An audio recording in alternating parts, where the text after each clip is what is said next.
నమస్కారం, నా పేరు ధనాలకోట రాకేష్ నకాష్. నేను ఈ చేర్యాల నకాశీ పెయింటింగ్ చిత్రకారుని. ఇది చూసినటువంటిది పూర్వకాలంలో మేము ఖాదీ బట్ట పైన గీసేవాళ్ళము. సో ఇప్పుడు వచ్చి కొంచెం మోడర్నైజ్ చేసి ఇలా వుడ్తో చేసినటువంటి రౌండ్ ప్లేట్ షేప్ తీసుకొని దీనిపైన మేము ఈ కాన్సెప్ట్ వచ్చి రాధాకృష్ణుడు ఇట్లా వాళ్ళు ఉయ్యాలు ఊగుతున్నట్టుగా, ఇక్కడ న్యాచురల్గా బ్యాక్గ్రౌండ్ చెట్లు, ఇక్కడ కింద నది, ఆవులు, ఇప్పుడు మనం చూస్తే ప్రకృతిని చూపిస్తున్నట్టుగా దాంతోపాటుగా మన న్యాచురల్ ఇంట్లో ఆహ్లాదంగా చూపించడానికి ఈ విధంగా గీయడం జరిగింది. సో ఇది ఏంటంటే మనకు ఫ్రేమింగ్ చేయని అవసరం అనమాట. క్యారింగ్ ఈజీగా ఉంటుంది ట్రాన్స్పోర్టేషన్కు, అండ్ గిఫ్టింగ్ కూడా కొంత యూనిక్ లుక్ ఉంటుంది అనమాట వుడెన్ ప్లేట్ అనేది. ఇది వచ్చేసి మనకు ఇది ఖాదీ బట్ట పైన ఈ న్యాచురల్ వాటర్ కలర్ చేసినటువంటి ఈ రామ పట్టాభిషేకం అనమాట. సో ఇందులో మీరు చూసినట్టయితే ఈ సీతారాములు, భరత శత్రుఘ్నులు, హనుమంతుడు పూర్తిగా రామ దర్బార్ చూపించడం జరుగుతుంది. సో ఈ పెయింటింగ్ చేయడానికి మాకు ఒక 3 రోజులు సమయం పడుతుంది అనమాట. సో ఇందులో వచ్చేసి మనకు పూర్తిగా ఏంటంటే కొంచెం రిచ్నెస్ చూపించడము, ఇక్కడ మెయిన్ కలర్స్ఫుల్గా చేయడం జరుగుతుంది. సో ఇప్పుడు ప్రజెంట్ ఇలా గ్రామీణ వాతావరణం కూడా చేయడం జరుగుతుంది. సో ఇందులో వచ్చేసి మనకు పొద్దున్నే ఇట్లా మార్నింగ్ వాళ్ళు మూమెంట్లో ముగ్గులు వేసుకోవడము, పిల్లలు ఆడుకోవడము, బావి నుంచి నీళ్ళు తెచ్చుకోవడము. సో ఇది మన గ్రామీణ వాతావరణం అనమాట. మన విలేజ్ లైఫ్ స్టైల్ గ్రామీణ వాతావరణంలో మనకు ప్రజెంట్ ఇప్పుడు వచ్చేసి అంత మిషన్ లైఫ్ అయిపోయింది, మిషన్ కల్చర్. కాబట్టి పూర్వకాలంలో ప్రజలు ఏ విధంగా జీవించేది కొంచెం మనకు చూడగానే మనకు ఒక 50 సంవత్సరాల క్రితం మన అమ్మమ్మలు, పేరెంట్స్ వాళ్ళు ఏ విధంగా జీవన శైలి ఉందో ఇది చూపించడం జరుగుతుంది అనమాట. ఇవి వచ్చేసి వాల్ హ్యాంగింగ్ మాస్క్లు అంటాము, వీటిని చేరియాల మాస్క్లు అంటాము. సో ఇవి కూడా పూర్తిగా న్యాచురల్గా సహజ సిద్ధంగా తయారు చేసుకుంటాము. వీటిని తయారు చేసుకోవడానికి మేము మొదట ఈ చింత గింజల్ని గ్రైండ్ చేసుకుంటాం, మిల్లు పౌడర్ పట్టుకొని దాంట్లో కొన్ని నీళ్ళు కలుపుకొని ఉడకబెట్టుకుంటే న్యాచురల్ గమ్ అనమాట. మన ఫెవికాల్ అయితే ఎలా ఉంటుందో సేమ్ విధంగా చింత గింజలతో కూడా గమ్ తయారవుతుంది, న్యాచురల్ గమ్. దాంట్లో రంప పొట్టు మిక్స్ చేసుకొని మంచిగా ఒక మన చపాతీ పిండిలా మిక్స్ చేసుకొని దాన్ని ఉపయోగించుకొని ఈ విధంగా మొదట మనం ఏం షేప్ తయారు చేస్తామో దాన్ని మనకు ఒక మట్టితో సాంచా చేసుకొని దానిపైన ఈ రౌండ్ షెల్ తీసుకుంటాము. సో అది డ్రై అయిన తర్వాత చేతితో ఈ ముక్కు, కళ్ళు అన్నీ అదే మెటల్తో చేసుకొని వన్స్ అది మంచిగా 2 డేస్లో డ్రై అవుతుంది.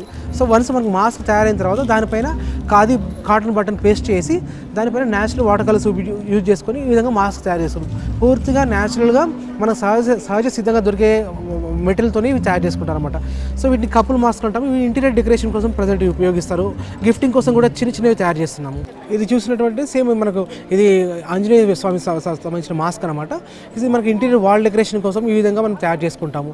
సో దీన్ని కూడా సేమ్ మన చింతగింజల పిండి, కర్రపట్టు ఉపయోగించుకొని ఈ విధంగా తయారు చేసుకుంటాము. ఇది వచ్చేసి మన ఖాదీ బట్ట పైన ఏదైతే మన గ్రామీణ వాతావరణంలో పూర్వకాలంలో ఇట్లా పిల్లలు ఆడుకుంటారు కదా, ఆ విధంగా దీన్ని పర్చేస్ గేమ్ మనకు ఇప్పుడు చూస్తే అన్నీ మనకు మొబైల్ గేమ్స్ అయిపోయాయి. సో ఇట్లా అప్పుడు పూర్వకాలంలో మంచిగా మనకు ఫ్యామిలీ మొత్తం సంతోషంగా స్పెండ్ చేస్తారు. కాబట్టి ఆ సీన్ ఇక్కడ వస్తుంది అన్నమాట. ఇక్కడ తల్లి కూతురు గేమ్ ఆడుకున్నట్టుగా, వెనకాల వాళ్ళ ఫాదర్ తండ్రి మాట్లాడుతున్నట్టుగా ఒక హ్యాపీ ఫ్యామిలీ ఇక్కడ సీన్ రిప్రజెంట్ చేస్తుంది. దాంతోపాటుగా ఈ గేమ్స్ అనేది మనకు చూస్తే మనకు కొంచెం ఆనందంతో పాటుగా కొంచెం మైండ్ కూడా మనకు ఉపయోగించే విధంగా మనకు మంచి సంతోషానికి ఇచ్చే విధంగా ఉంటాయి అనమాట. సో ఇవన్నీ మనకు పూర్వకాలంలో ఉన్న గేమ్స్ అనమాట. పర్చేస్ గేమ్ ఇది వచ్చేసి వుడెన్ ప్లేట్ అనమాట. సో ఇందులో కాన్సెప్ట్ వచ్చేసి ఇక్కడ తల్లి కూతురు సంతోషంగా ఉయ్యాలు ఊగుతున్నట్టుగా అనమాట. మనకు ఏంటంటే హ్యాపీ ఫ్యామిలీ ఇట్లా వాళ్ళు సంతోషంగా ఉన్నట్టుగా చూపిస్తారు, రిప్రజెంట్ చేస్తుంది ఈ పెయింటింగ్ వచ్చేసి. సో ఇటువంటివి ఇప్పుడు ఎక్కువ మనకు గిఫ్టింగ్ కోసం యూజ్ చేస్తాం, మనకు కార్పొరేట్ గిఫ్టింగ్ కోసం కానీ. సో ఇటువంటివి మనకు చాలా వరకు గిఫ్టింగ్ మన గవర్నమెంట్ వాళ్ళు కూడా చాలా ఎంకరేజ్ చేస్తున్నారు గిఫ్ట్ ఇవ్వడానికి మన గవర్నమెంట్ తరఫున. ఇది వచ్చేసి ఎడ్ల బండి అనమాట. సో ఇప్పుడైతే మనకు మొత్తం ట్రాక్టర్స్, మిషన్ కల్చర్ వచ్చింది. సో పూర్వకాలంలో ఈ విధంగా మనకు ధాన్యం పంటలు పండిన తర్వాత ధాన్యం బస్తాలు ఎడ్ల బండ్లో వేసి ఇంటికి తీసుకొస్తున్నారు అనమాట. సో మనకు సంక్రాంతి పండుగ ముఖ్యంగా మనకు కనిపించేది ఊర్లలో మనకి ఎడ్ల బండ్లు ఇట్లా మంచిగా ధాన్యం బస్తాలతో తీసుకొని ఇంటికి వస్తాననేది ఇది ఒక సంతోషాన్ని రిప్రజెంట్ చేస్తూ ఉంటుంది అనమాట ఈ పెయింటింగ్.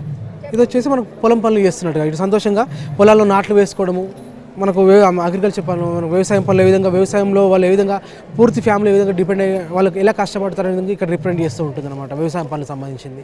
ఇది వచ్చేసి ఎలిఫెంట్ స్కల్ప్చర్ పైన మన వినాయకుడి జన్మకు సంబంధించిన స్టోరీ చేయడం జరిగింది. సో మొత్తం వుడ్డుతోని ఈ ఏనుగు ప్రతిమను మొత్తం ఎలిఫెంట్ స్కల్ప్చర్ తయారు చేసుకొని దానిపైన ఖాదీ బటన్ పేస్ట్ చేసి దానిపైన ఈ కథను చేయడం జరిగింది అనమాట. సో ఇందులో వచ్చేసి స్టోరీలో ఫస్ట్ గజాసురుడు రాక్షసుడు శివుడు కోసం తపస్సు చేస్తాడు. సో శివుడు ప్రత్యక్షమే ఏం వరం కావాలో కోరుకో అన్నప్పుడు తను ఏంటంటే మరణం లేకుండా నాకు వరం కావాలని కోరుకుంటాడు. సో అది తప్ప వేరే ఇక్కడ మరణం లేకుండా అయితే సృష్టిలో ఉండదు, అది తప్ప వేరే ఏ కోరికనైనా నేను తీరుస్తా అన్నప్పుడు నారదు అతనికి ఉపాయం ఇస్తాను అనమాట. సో ఇక్కడ నారదుతో మాట్లాడము, నారదుడు చెప్తాడు నువ్వు ఎప్పుడు శివుడితో ఉంటాను కోరుకో, అప్పుడు నీకు మరణం ఉండదు, శివుడు నీ వెంట ఉంటే మరణం ఉండదు అని చెప్పినప్పుడు మళ్ళీ వచ్చి గజాసురుడు నాకు ఎప్పుడు నువ్వు నా వెంటే ఉండాలని చెప్పి అడగడము. దానికి శివుడు సరే అనేసి అన్నప్పుడు శివుని లింగ రూపంలో తీసుకొని తను మింగేస్తాడు అనమాట, కడుపులో దాచుకుంటాడు. అయితే తను ఉంటాడు శివుడు ఎప్పుడు నా కడుపులో ఉంటే నాకు మరణం ఉండదనే అతను అలా ఆలోచిస్తాడు మరి రాక్షసుడు. సో అది జరిగిన తర్వాత అప్పుడు వచ్చేసి కైలాసంలో శివుడు లేకపోయేసరికి పార్వతీదేవి తిరిగి శివుని తీసుకురావాల్సింది నందికి చెప్తుంది, వెళ్ళి విష్ణుమూర్తి నేను ఉపాయం ఆలోచించని చెప్పినప్పుడు ఇక్కడ నంది వచ్చి విష్ణుమూర్తి దగ్గర చెప్పడము, ఇక్కడ కైలాసంలో శివుడు లేడు, ఆ గజాసురుడు రాక్షసుడు తను తీసుకెళ్ళాడు అని చెప్పడము. సో అప్పుడు మహావిష్ణువు బ్రహ్మ దేవతలతో కలిసేసి ఆ గజాసురుడు రాక్షసు దగ్గరికి వెళ్ళి వీళ్ళు మారు వేషాల్లో అతని దగ్గర నాట్యం చేసి అతను సంతోషపడుస్తారు. సో అప్పుడు అతను సంతోషపడి మీకు ఏం వరం కావాలో అని కోరుకున్నప్పుడు అప్పుడు వాళ్ళు అడుగుతారు, నాకు శివుడు మా వెంట పంపించమని అడిగినప్పుడు గజాసురుడు నేనైతే తను నా కడుపులో దాచుకున్నాను, నేను తను తిరిగి ఇవ్వలేను, మీకు కావాలంటే మీరు తీసుకెళ్ళండి అంటే వాళ్ళు శివుడి కోసం ప్రార్థన చేస్తే శివుడు నా కడుపు తీసుకుని బయటకు రావడము. సో అది వచ్చిన తర్వాత అప్పుడు నా గజాసురుడు శివుడిని అడుగుతాడు, నువ్వు ఎప్పుడు నా వెంటే ఉంటా, నాకు వరం ఇచ్చావు కానీ మధ్యలో వదిలేస్తున్నావు అన్నప్పుడు శివుడు చెప్తాడు, నువ్వు ఖచ్చితంగా నేను ఇచ్చిన వరం నెరవేరుతుందని చెప్పడము. శివుడు కైలాసంకి వస్తున్నప్పుడు పార్వతీదేవి పిండిముతో ఒక బాలును తయారు చేసి కాపలాగా ఉంచి తను స్నానం చేసి వెళ్ళినప్పుడు శివుడు వచ్చేసి ఆ బాలుని యొక్క తలని శిరస్సును తొలగించడము. సో ఎప్పుడైతే పార్వతీదేవి తిరిగి ఆ బాలు రక్షించామని చెప్తుందో శివుడు అంటాడు తన యొక్క నంది భృంగి తన యొక్క గణంతో ఎవరైతే ఉత్తర దిక్కున తల పెట్టి నిద్రిస్తారో వాళ్ళ శిరస్సు తెమ్మని చెప్పడము. వాళ్ళు వెళ్ళినప్పుడు ఆ గజాసుడి శిరస్సు తీసుకొని బాలుకి అతికిస్తారనమాట. సో ఫైనల్గా ఇక్కడ మనకు వినాయకుడి యొక్క జన్మ తిరిగి బతకడం జరుగుతుంది సెంటర్లో. అండ్ గజాసుడి యొక్క శిరస్సును వినాయకుడు పెట్టడం ద్వారా గజాసురుడు ఎప్పుడు శివుడు ముందే ఉన్నట్టుగా మనకు ఆ స్టోరీ వస్తుంది అనమాట. సో ఈ విధంగా వినాయకుడి యొక్క జననము గజాసుర వధ రెండు చూపించడం జరుగుతుంది ఇందులో.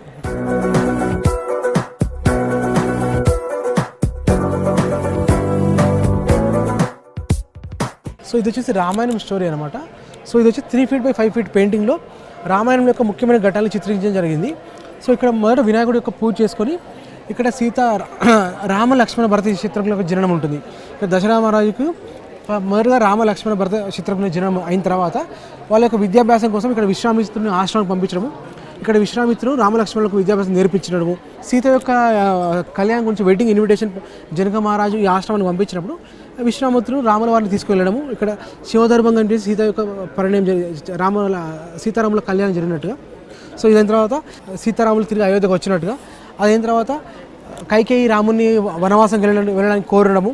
సో అక్కడ పడవలో రామలక్ష్మణులు సీత వనవాసంకి వెళ్తున్నట్టుగా, సీత మాయాలేడిని చూసి కోరుకోవడము, రాముడు ఆ మాయాలేడి కోసం వెళ్ళినప్పుడు రావణాసుడు వచ్చి సీతను అపహరించడము, ఇక్కడ రావణ అపహరిస్తున్నప్పుడు కింద జటాయువుతో యుద్ధం చేయడము, ఆ తర్వాత రామలక్ష్మణులు హనుమంతుని సుగ్రీవుని కలుసుకోవడము, తర్వాత హనుమంతుడు లంకలో ప్రవేశించడము, ఇక్కడ హనుమంతుడు రావణుడితో మాట్లాడము, ఆ తర్వాత కింద రామరావు యుద్ధము, సెంటర్లో వచ్చేసి రామ యొక్క సీతారాముల పట్టాభిషేకం. So please do visit. So ఇక్కడ మీరు విజిట్ చేయడం వల్ల మన యొక్క గొప్ప చిత్రకళను కాపాడినట్టుగా ఉంటుందన్నమాట. Thank you.